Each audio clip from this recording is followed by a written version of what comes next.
Today we're going to learn lesson 7.1, and you need to take out your notes to work with this. So please open to the front page of your notes, and you should have watched the video, and I want to just review for you really quickly. In the video, lines that point in exactly the same direction will never cross and are called parallel lines. Make sure you have that filled in. The point where lines cross is called an intersection. An arc is used to represent an angle between two intersecting lines, and lines that intersect form angles.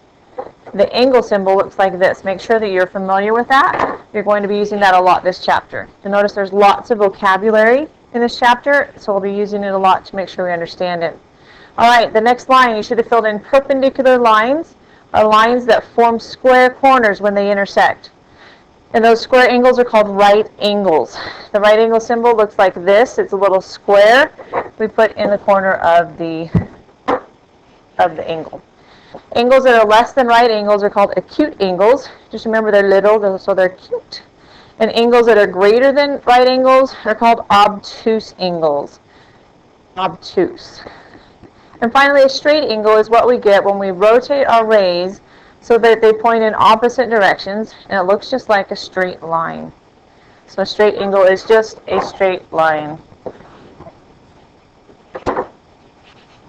Any two angles that combine to form a right angle are called complementary angles.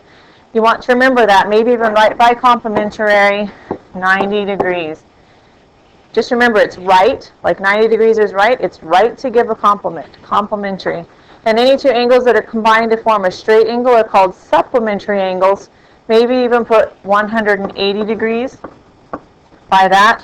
Supplementary is a straight line. Straight and supplementary both start with an S.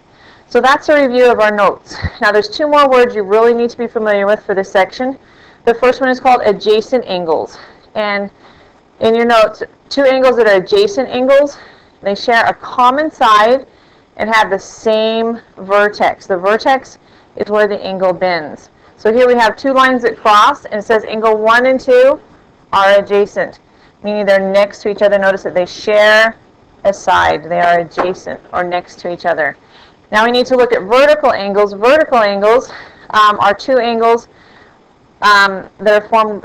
They're the opposite angles formed by the intersection of two lines, and vertical angles are congruent. Now congruent is a word you want to remember that means equals. Two angles are congruent. They are equal. So here's a picture of vertical angles, and notice that angle 1 and angle 3 are across from each other, which means they're vertical and they're congruent. Same thing with angle 4 and angle 2, they're across from each other, so they're vertical and congruent. So we need to practice that. It says to name a pair of adjacent angles. Any angles that are touching a side would be adjacent. So angle FBA and angle FBE are adjacent. Let's talk for a minute about how I named that angle. When you name angles, you've got to use 3 points. Always start with a side one, then go mark a vertex or a middle point, and then an end point. So there are some examples here of some adjacent angles. Anything that's touching each other is adjacent. Now we're going to look at vertical angles. There are actually only one set of vertical angles in this picture. It's where two lines cross to form opposite angles. So here we have FBA and angle CBD, and those are your vertical angles. They need to be across from each other.